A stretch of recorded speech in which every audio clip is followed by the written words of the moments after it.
Dans la paracha de cette semaine, lorsque Abraham veut enterrer Sarah, on voit qu'il fait de tout pour acquérir cet endroit qui se trouve à Hebron, qu'on appelle le caveau des patriarches, Me'arat HaMachpelah en hébreu. Et on va essayer de comprendre pourquoi Abraham a-t-il choisi cet emplacement avec tellement d'envie, pourquoi il a choisi spécialement cet emplacement. On va tout de suite le lire dans le Pirkei de Rabbi Eliezer, qui va nous expliquer qu'est-ce qu'il a vu dans cet emplacement, pourquoi il a été choisi. Mais pour mieux le comprendre, on va essayer aussi de comprendre ce qui se passe un peu dans le monde, et en Eretz Israël particulièrement, où on voit qu'il y a des régions qu'on a du mal encore à complètement conquérir, même si on est en Eretz Israël. Alors pour comprendre tout cela, je voudrais d'abord commencer par raconter un fait de l'histoire que beaucoup ne connaissent pas. Au Maroc, il y a, je crois que c'est à Ouezane, un tzaddik qui est enterré qui s'appelle Rabbi Amram ben Diwan. D'ailleurs, grand nombre de juifs d'origine marocaine s'appellent Amram. C'est parce que leur grand-père ou leur grand-père et ainsi de suite ont été appelés Amram au nom de ce tzaddik. Et c'était un lieu de pèlerinage à l'Akba Omer, en particulier au Maroc, qui n'allait pas sur la tombe de Rabbi Amram ben Diwan. Les miracles sont innombrables. C'était un saint. Mais sachez qu'il n'est pas né au Maroc, il est né en Eretz Israël, à Hebron de l'époque. Et pourquoi est-il enterré au Maroc? Alors, Rabbi Amram ben Diwan, 3 générations avant lui, ils sont d'origine du Maroc, qui avaient été ces courageux qui, il y a plus de 150 ans en arrière, étaient partis en Eretz Israël dans les conditions difficiles de l'époque. Et lui, il habitait à Hebron. Et à cette époque-là, jusqu'à 1948, les Juifs n'avaient pas le droit de rentrer dans le caveau des patriarches à Me'arat HaMachpelah. C'était pour les Arabes un sacrilège qu'un Juif pénètre ce lieu. Or, lui ayant eu un enfant, il avait un enfant qui était malade, et il ne voyait pas d'autre solution que pour sauver son fils, c'est d'aller prier dans cet endroit-là, qui est la Me'arat HaMachpelah, le caveau des patriarches. Il avait donné beaucoup d'argent aux gardiens arabes pour que pendant la nuit, il le laisse rentrer là-bas. C'est ce qui s'est passé, et il est rentré. Après qu'il soit ressorti, je ne sais pas comment, mais peut-être que le gardien a parlé. En tous les cas, ça s'est su que Rabbi Amram ben Diwan était rentré là-bas. Je ne me souviens pas si c'était avec son fils aussi, pour prier pour lui. Mais il était donc menacé de mort. Se trouvant menacé d'être assassiné, parce que pour eux, il avait commis un sacrilège de rentrer dans l'endroit où sont enterrés Avraham, Yitzhak et Yaakov, il a dû se sauver, et donc il est parti au Maroc, où finalement il est resté là-bas, lui est mort là-bas, son fils aussi, et c'est pour ça qu'il est enterré là-bas. C'est vrai que, c'est marqué à la Chaï Asav Son Yaakov, qu'il y a des gens qui ont une haine injustifiée vis-à-vis de nous. Mais pourquoi cette rage, cette méchanceté, de ne pas accepter, de ne pas admettre en aucun cas, ne voulait pas que les Juifs rentrent là-bas. Il en est de même pour certaines régions d'Israël aujourd'hui, où il y a ce combat constant d'essayer d'empêcher qu'on s'étende en Eretz Israël. Ce n'est pas uniquement du côté des Arabes. Il faut savoir que, comment on appelle ça, le Vatican, pendant longtemps, n'avait pas envie du tout d'avoir de relations avec nous, parce que c'était impossible pour eux qu'on reprenne un jour Eretz Israël, et ce qu'ils ne peuvent pas admettre, c'est qu'on ait repris aussi la vieille ville de Jérusalem. Bref, donc pourquoi cette rage, cette haine de ne pas supporter qu'on soit ici en Eretz Israël? Alors, pour expliquer tout cela, d'abord, on va expliquer qu'est-ce qu'est cet endroit qui s'appelle le caveau des patriarches, la Me'arat HaMarpela. Dans le Pirkei de Rabbi Eliezer, donc c'est un midrash qui s'appelle Pirkei de Rabbi Eliezer, chapitre 36, et mentionné quelque chose de très intéressant, que aussi bien Abraham, Yitzhak et Yaakov ont fait des pactes qui leur ont été imposés. Alors, pour nous expliquer de quel pacte il s'agit, le Midrash, donc Rabbi Eliezer le Pirkei de Rabbi Eliezer nous raconte que lorsque les 3 anges sont venus chez Abraham, et donc il a voulu leur faire un repas de fête, il a demandé à Sarah de préparer du pain, des gâteaux, et lui a voulu en fait prendre un veau et tout de suite l'abattre pour griller sa viande et leur servir. Or ce veau s'est sauvé. Et en se sauvant, Abraham court après le veau, et ce veau rentre dans une grotte. Et lorsque Abraham le suit, rentre dans la grotte, il découvre l'emplacement où sont enterrés Adam et Chava. Il voit Adam et Chava couchés. Voilà, je vais vous lire le texte comme il est marqué ici. Il dit Veratz le Avi ben Bakar. Il est parti apporter un veau pour faire la Seuda. Ou Barach le Fanav ben Habakar. Et ce veau s'est sauvé de lui. Venichnas le Me'arat HaMarpela. Donc il est rentré dans une caverne qui était dans la montre comme ça. Et Nichnas Harav Sham. Et donc Abraham est rentré derrière lui. Ou Matza Sham Adam et Chava Shochvim ala mitot. Il a vu Adam et Chava couchés sur des lits. Venerot dolkim alehem avec des lumières autour d'eux. Veriach tov alehem. Et une odeur particulière. Bien sûr, il s'agit en fait de vision spirituelle qui était l'entrée du Gan Eden. C'est-à-dire, il a vu que de là, c'était un lieu de pureté, de sainteté. Et c'est donc pour ça qu'il a voulu acquérir. Et là, le Midrash nous raconte que lorsqu'il a fait l'acquisition de Me'arat HaMarpela, en fait, les personnages de la région ont accepté que ce pacte d'achat de la Me'arat HaMarpela se fasse qu'à une condition. Ils l'ont dit, et ça, on ne le voit pas dans le texte de la Torah, mais c'est le Midrash qui nous raconte ce qui est caché derrière ces versets-là. C'est marqué qu'il s'est prosterné devant le peuple. Mais pourquoi se prosterner devant le peuple? Alors il explique. Ils l'ont dit, les gens de la région lui ont dit nous savons pertinemment Shakadosh Baruch Hu, que Dieu, ils étaient des croyants, ils savaient qu'il y avait un Dieu unique. Nous savons pertinemment que Dieu va te donner à toi et à ta descendance toutes ces terres-là. Alors tu vas nous jurer que la ville de Yevus, qui serait, l'emplacement, ce serait peut-être à côté d'Yerushalem, en tous les cas une région, qu'ils ne la prendront jamais sans notre accord.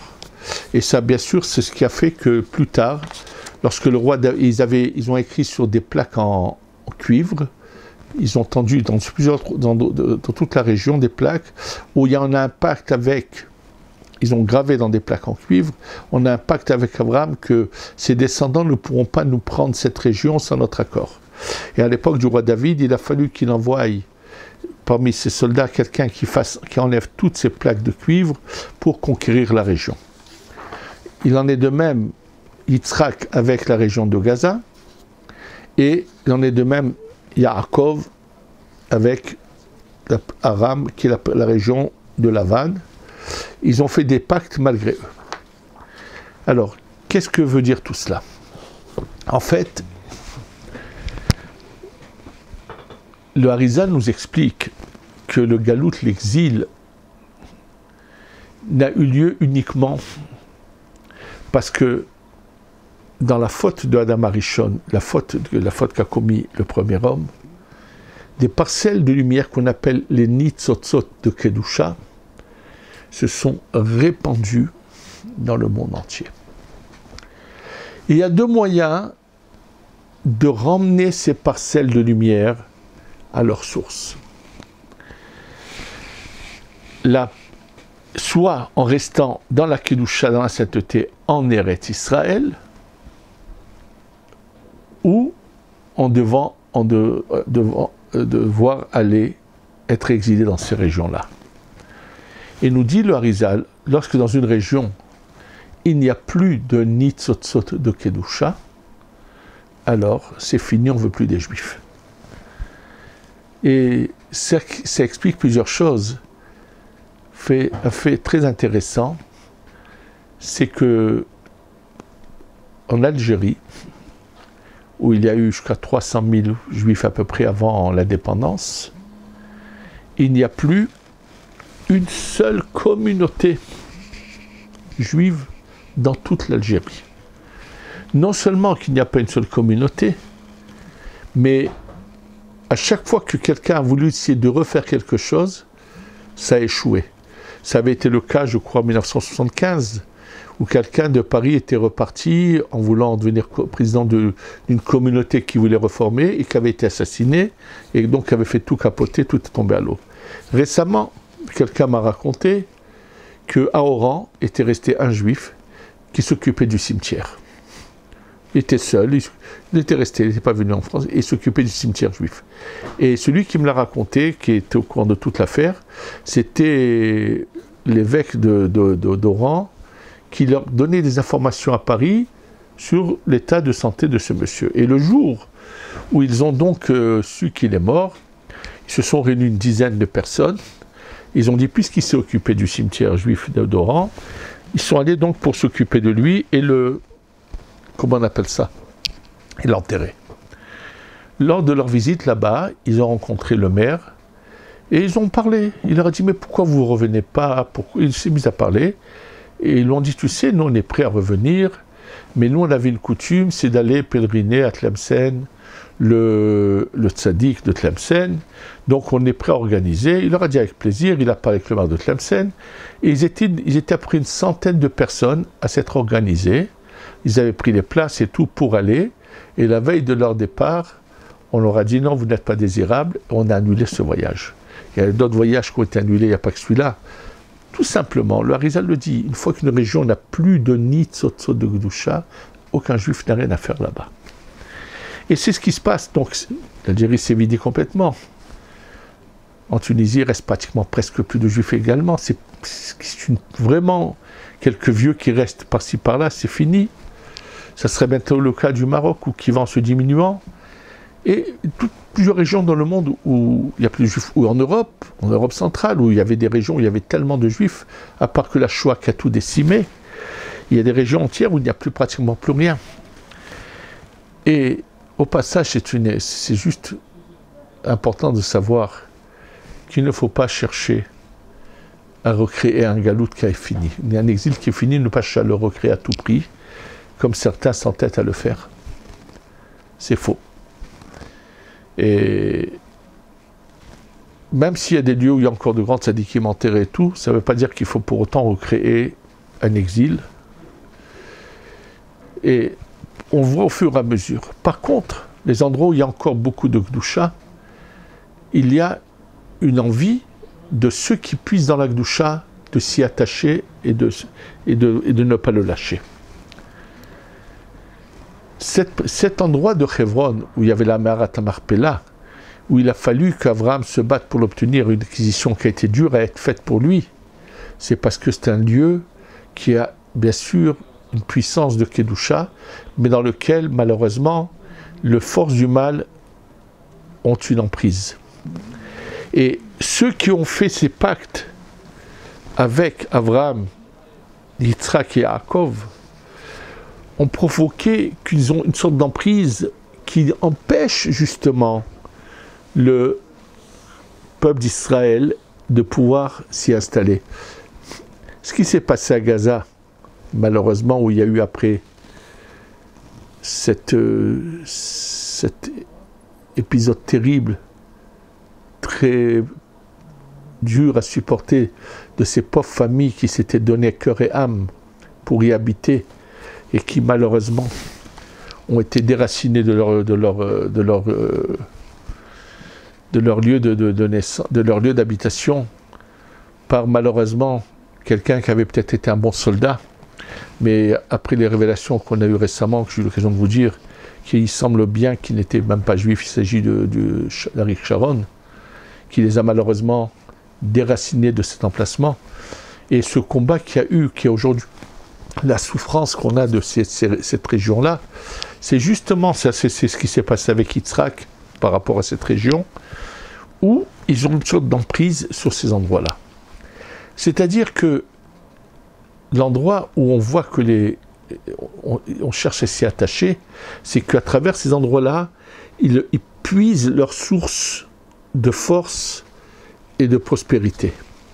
Et donc, ils veulent continuer à puiser dans la sainteté et l'utiliser de leur côté.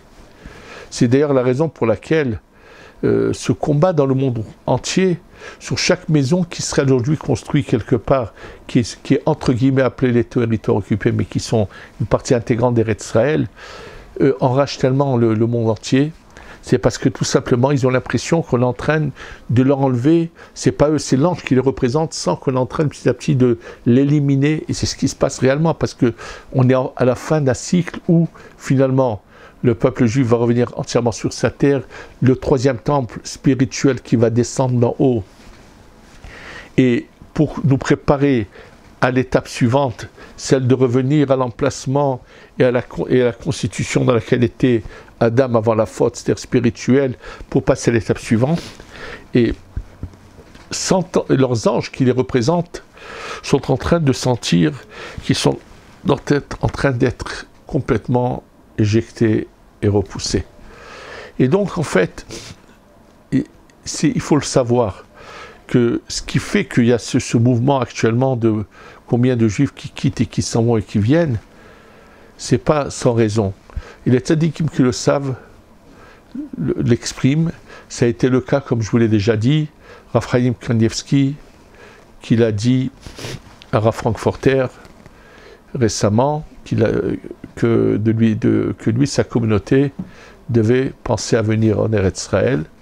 Et donc, c'est parce que tout simplement, c'était quelque chose qui va aller en s'amplifiant, parce qu'au fur et à mesure que va se finir les nitzotzot, les birurim, ce qu'on doit reprendre comme parcelle de lumière dans ces régions-là, vont finalement, quand il n'y aura plus rien, les Juifs n'auront plus rien à faire là-bas, et donc vont finalement ce processus de retrouvailles en Eretz Israël pour passer l'étape suivante avec le troisième Beth Amikdash. Et ce qui explique pourquoi pendant cette période où les Arabes tenaient la mer à Marpella, ne supportaient pas qu'un Juif vienne. C'est-à-dire que c'est une force qui leur vient d'en haut, cet ange du mal qui les dirige et qui les guide, d'empêcher à ce que la sainteté revienne à la sainteté. C'est-à-dire pouvoir continuer à puiser dans cette sainteté. C'est pour ça qu'ils avaient cette haine. Bien sûr, c'est ce qui explique cette haine aveugle qu'avaient Hitler et le peuple allemand, et les Ukrainiens avec eux, ainsi, tous ceux qui ont été des collaborateurs des Allemands, de vouloir à tout prix exterminer le peuple juif, c'est-à-dire ne plus donner une chance à ce que ce qu'ils ont volé dans la sainteté puisse pour qu'ils puissent continuer sans être arrêtés. Et ils sentaient cette haine qu'ils ont développée et que malheureusement ils ont profité de certains moments pour réussir à faire ce mal qu'ils ont fait, mais il faut le savoir.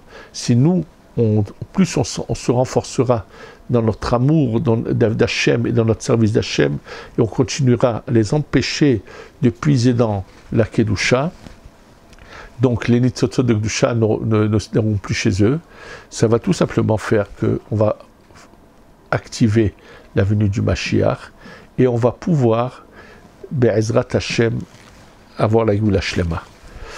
Je voudrais juste au passage, quelqu'un m'a demandé d'expliquer comment, selon la Kabbalah, se passe comment nous accueillons le Shabbat.